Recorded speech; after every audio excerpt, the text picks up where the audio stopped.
पिछली वीडियो में ही हमने लेंथेनाइड कॉन्ट्रैक्शन को, एटॉमिक रेडी को, आयनिक रेडी को, ये तीनों टॉपिक को हमने क्लियर किया था। लेकिन आज हम फिर से इनको क्लियर भी करेंगे और साथ ही साथ इनके नोट्स भी हम आपको प्रोवाइड कराएंगे ताकि आप इसे आसानी से समझ सकें, लिख सकें, सब कुछ कर सकें। अब इसके साथ आप सब कुछ क्या ही करेंगे, इसलिए इसके टॉपिक को समझने की कोशिश करते हैं। सिंपल सी बात है, बहुत कुछ विशेष ऐसा है नहीं। सिंपल सा हमने ये समझना है कि एटॉमिक रेडी क्या है, आयनिक रेडी क्या है, जब हम अप टू डाउन आते हैं तब क्या होता है, जब लेफ्ट से राइट की तरफ जाते हैं तब एटॉमिक रेडी या आयनिक रेडी में क्या परिवर्तन आते हैं। तो आइए अब इसे हम अपने प्यारे हाथों से समझते हैं, क्योंकि पिछली वीडियो में बोल के और उस तरीके से समझाने की कोशिश की है, लेकिन हाथों से जितना क्लियरली आप समझ जाएंगे वैसे ना समझ पाएंगे। तो आइए अब स्टार्ट करते हैं। एक टॉपिक क्लियर कर दूं, आपको ये बता दूं, आपको ये पता भी होना चाहिए कि जो सील्डिंग इफेक्ट होता है, ठीक है, किसी ऐसे समझिए, सील्डिंग इफेक्ट मतलब क्या, कि जो अपने इलेक्ट्रॉन को सील्ड करे, बचाए, ठीक है। तो जो सील्डिंग इफेक्ट होता है वो सबसे कमज़ोर होता है एफ का, ठीक है। एफ का सील्डिंग इफेक्ट सबसे कमज़ोर होता है, सबसे पुअर होता है। सबसे अच्छा सील्डिंग इफेक्ट एस का होता है, फिर एस से थोड़ा कम पी का, पी से थोड़ा कम डी का, और एफ का सबसे कम होता है। इस वजह से इतनी टॉपिक क्लियर रखिए कि सबसे पुअर सील्डिंग इफेक्ट एफ का होता है। इसी वजह से वो इलेक्ट्रॉन्स को रिपल्स नहीं कर पाता है, उनको प्रतिकर्षित उस हिसाब से नहीं कर पाता है। चलिए अब ध्यान से समझिए, कुछ है ही नहीं, कुछ है ही नहीं। लेंथेनाइड कॉन्ट्रैक्शन लगभग हर साल पूछता है, लोग फालतू में टेंशन में आ जाते हैं, वो नहीं पूछता है। तो आयनिक रेडी पूछता है, कुछ है नहीं, सब एक दूसरे से रिलेट है। एटॉमिक रेडी, आयनिक रेडी डिक्रीज होती है, इसी वजह से लेंथेनाइड का कॉन्ट्रैक्शन होता है। तो कोई ऐसा नहीं है कि इन दोनों से अलग है या इनसे अलग अलग हैं। अब समझिए, देखिए, जब हम पीरियोडिक टेबल में ऊपर से नीचे की तरफ आते हैं, यानी कि अप टू डाउन आते हैं, तो ऐसी कंडीशन में हमारी एटॉमिक रेडी चाहे आयनिक रेडी दोनों ही इंक्रीज होती है। उसका रीज़न क्या है वो अभी हम आपको बताते हैं। चलिए अब एक बार हमारे साथ प्यार से बोलिए कि जब कभी भी पीरियोडिक टेबल में हम ऊपर से नीचे की तरफ आते हैं तब उसका एटॉमिक रेडी और आयनिक रेडी दोनों ही इंक्रीज होता है। अब यानी एटॉमिक रेडी बढ़ेगा, आयनिक रेडी भी बढ़ेगी, तो जाहिर सी बात है एटम का साइज भी इंक्रीज होता है, ठीक है। क्यों होता है अब वो समझिए। देखिए, जब हम ऊपर से नीचे आते हैं तो ऑर्बिटल्स की संख्या बढ़ती जाती है। आप समझ रहे हैं, ये पहले ऑर्बिटल में पड़ता है, ये दूसरे ऑर्बिटल में पड़ता है। इस तरीके से ऑर्बिटल की संख्या बढ़ेगी।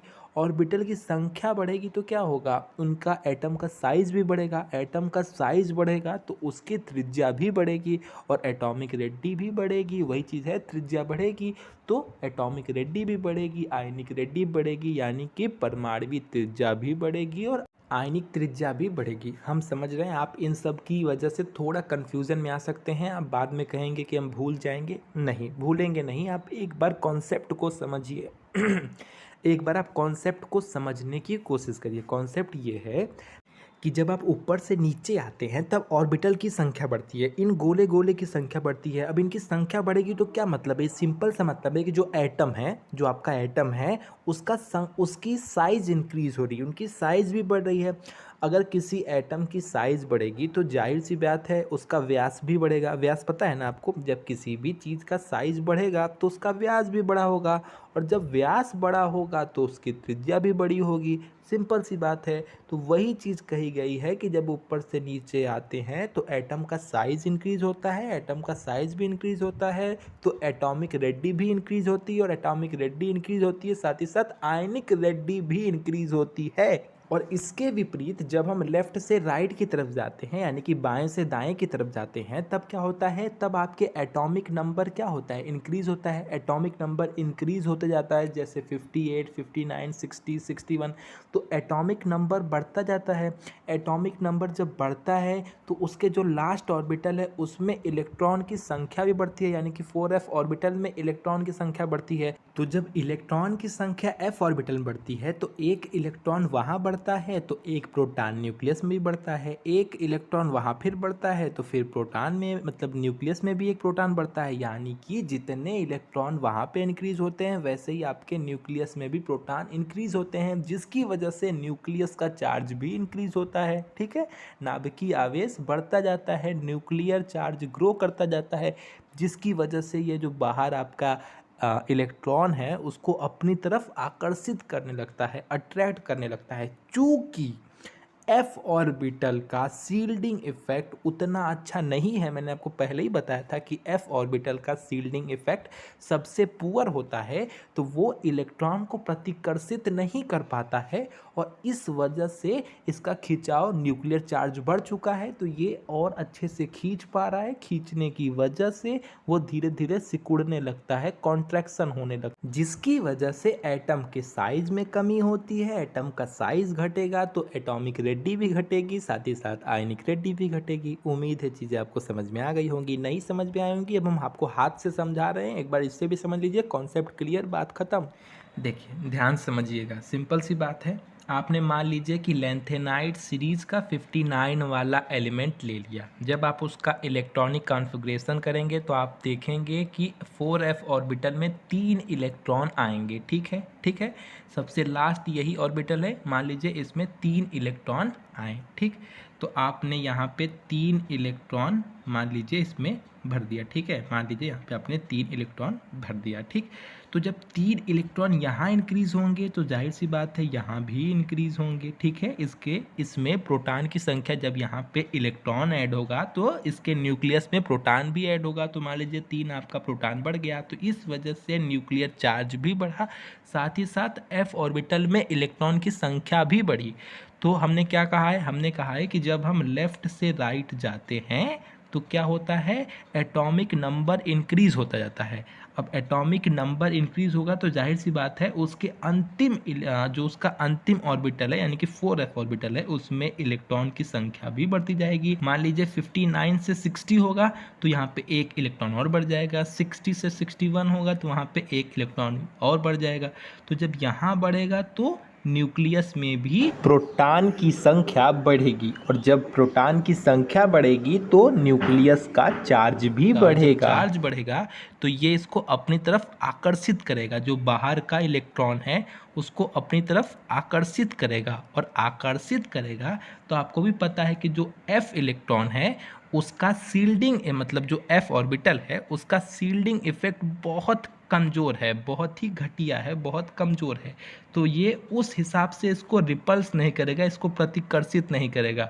तो जब यहाँ से चार्ज बढ़ जाता है तो खिंचाव बढ़ता है, तो इसी वजह से इसमें कमी आती है, ये चीज़ पास आता है। ये जो आपका सबसे बाहरी ऑर्बिटल है इसमें खिंचाव आएगी तो ये इसमें कमी आती है, इसी वजह से इसके साइज में कमी होती है। एटम का साइज घटता है, एटम का साइज घटेगा तो एटॉमिक रेडी भी घटती है, एटॉमिक रेडी घटेगी तो आयनिक रेडी भी घटेगी, सब कुछ घटेगा। और यही रीज़न पड़ जाता है लैंथेनाइड के कॉन्ट्रैक्शन, यही रीज़न है, यही आपका कारण बन जाता है लैंथेनाइड कॉन्ट्रैक्शन का, लैंथेनाइड संकुचन का। तो हमने इतनी सारी बातों से एक चीज़ तो समझ में आ गई, चूँकि एटॉमिक रेडी डिक्रीज़ होती है, आयनिक रेडी डिक्रीज़ होती है, उसी की वजह से एटम का साइज़ भी डिक्रीज़ होता है, और यही आपका रीज़न है, यही आपका कारण है लैंथेनाइड के संकुचन का, लैंथेनाइड कॉन्ट्रैक्शन का। वही चीज़ हमने प्यार से यहाँ पर लिखी है, आप भी प्यार से एक्सेप्ट कर लीजिएगा। लिखा हुआ है लैंथेनाइड सीरीज में लेफ्ट से राइट जाने पर लैंथेनाइड एलिमेंट्स की atomic ready and ionic ready decrease होती है, जिसकी वजह से एटम का साइज भी डिक्रीज होता है, जिसे लैंथेनाइड कॉन्ट्रैक्शन कहते हैं। अब ये चीज़ हमने जितने प्यार से पढ़ी है उतने प्यार से हमने समझी भी है। जब हम लेफ्ट से राइट जाते हैं तो क्या होता है, एटॉमिक नंबर इंक्रीज होता है, जैसे 59 60, 61, 62, 63 इस तरीके से जब एटॉमिक नंबर इंक्रीज होता है तो अंतिम ऑर्बिटल में यानी कि 4f ऑर्बिटल में इलेक्ट्रॉनों की संख्या भी बढ़ती है। तो जब वहाँ पे इलेक्ट्रॉन की संख्या बढ़ती है तो न्यूक्लियस में भी प्रोटॉन की संख्या बढ़ती है। या हम ऐसे समझ सकते हैं कि जब आपका वहाँ पे इलेक्ट्रॉन की संख्या बढ़ती है तो जो न्यूक्लियस है वो भी वहाँ का चार्ज बढ़ता है, उसका भी एनर्जी बढ़ती है। एनर्जी बढ़ती है तो उसकी पावर बढ़ती है। अब पावर बढ़ती है तो क्या करता है, वो इलेक्ट्रॉन को अपनी तरफ अट्रैक्ट करता है, अपनी तरफ अट्रैक्ट करता है। चूँकि एफ ऑर्बिटल का शील्डिंग पावर इतना अच्छा नहीं होता है, शील्डिंग इफेक्ट अच्छा नहीं होने की वजह से वो उसे अपनी तरफ खींचता है। तो जो एफ ऑर्बिटल है वो उसको प्रतिकर्षित नहीं करता है, तो इस वजह से उसके साइज में कॉन्ट्रैक्शन होता है, उसके साइज में कमी आती है, वो सिकुड़ता है। सिकुड़ने की ही वजह से एटम का साइज छोटा होता है। एटम का साइज छोटा होगा तो उसकी एटॉमिक रेडी भी घटेगी, उसकी आयनिक रेडी भी घटेगी। और यही सिंपल सा कॉन्सेप्ट है जो आपको समझ में आ गया होगा। तो देखिए 100 बात की एक बात क्या है वो हम समझते हैं। 100 बात की एक बात सिर्फ ये है कि आप इतना समझिए कि लेफ़्ट से राइट जाने पे एटॉमिक रेडी हो चाहे आयनिक रेडी हो, ठीक है, दोनों की दोनों ही आपकी डिक्रीज़ होती हैं, घटती हैं। इसी वजह से एटम का साइज़ भी घटता है। और अगर एटॉमिक रेडी डिक्रीज़ होगी, आयनिक रेडी डिक्रीज़ होगी, इसी की वजह से यही कारण है लैंथेनाइड के संकुचन का, ठीक है। यही आपका एटॉमिक रेडी और आयनिक रेडी का डिक्रीज़ होना ही रीज़न है लैंथेनाइड के कॉन्ट्रैक्शन का, उसके संकुचन का। अब इससे सिंपल हम क्या ही बताएंगे, फिर भी कोई दिक्कत होगी तो बताइएगा, हम दूसरा तरीका भी ट्राई करेंगे। अब यही चीज़ हम प्यार से लिखे हैं, आपके लिए पढ़ दे रहे हैं, सुन लीजिए। देखिए लैंथेनाइड सीरीज में लेफ्ट से राइट जाने पर एटॉमिक नंबर इंक्रीज होता है, जिसकी वजह से एफ ऑर्बिटल में इलेक्ट्रॉन की संख्या भी इंक्रीज होती है। साथ ही साथ जो न्यूक्लियर चार्ज है यानी कि जो नाभिकीय आवेश है वो भी इंक्रीज होता है। बट एफ ऑर्बिटल का जो सील्डिंग इफेक्ट है वो बहुत पुअर होता है, बहुत कमज़ोर होता है, जिसके कारण उसके एटम के साइज़ में कमी आती है। क्यों कमी आती है वो मैंने आपको बताया ही कि जो न्यूक्लियस है वो क्या करता है, वो उसे अपनी तरफ आकर्षित करता है, आकर्षित करता है। इस वजह से उसके साइज़ में कमी आती है, एटम के साइज़ में कमी आती है। यही रीज़न है, इसी रीज़न की वजह से लैंथेनाइड तत्वों में कॉन्ट्रैक्शन होता है, लैंथेनाइड कॉन्ट्रैक्शन होता है। समझ में आ गया। अब इससे ज़्यादा सिंपल की ज़रूरत आपको नहीं है। बात की जाए इसके ऑक्सीडेशन स्टेट की तो वो भी जान लीजिए। नॉर्मली जो इसका ऑक्सीडेशन स्टेट होता है वो +3 होता है। इसके अलावा कुछ तत्वों के 2 और 4 देखने को भी मिलते हैं, लेकिन नॉर्मली की बात की जाए वो तो +3 होता है। इसको छोड़ के कुछ तत्वों के ऑक्सीडेशन स्टेट +2 और +4 भी देखने को मिलते हैं। जैसे एग्जाम्पल के लिए सी की बात की जाए तो वो +4 ऑक्सीडेशन स्टेट को शो करते हैं, ठीक है, क्योंकि ये 4 इलेक्ट्रॉन को डोनेट करके ये स्थायी विन्यास को प्राप्त कर लेंगे, स्टेबल कॉन्फ़िगरेशन को प्राप्त कर लेंगे। ये सब चीज़ें नॉर्मल हैं, आप जानते होंगे। तो उम्मीद है चीज़ें आपको समझ में आई होगी, बहुत पसंद आई होगी। वीडियो पसंद आएगी तो लाइक शेयर सब्सक्राइब करिएगा। कोई डाउट होगा तो कमेंट कर लीजिएगा। तो आज के बस इतना ही। वीडियो पसंद आएगी तो बस like share subscribe. Tata bye bye.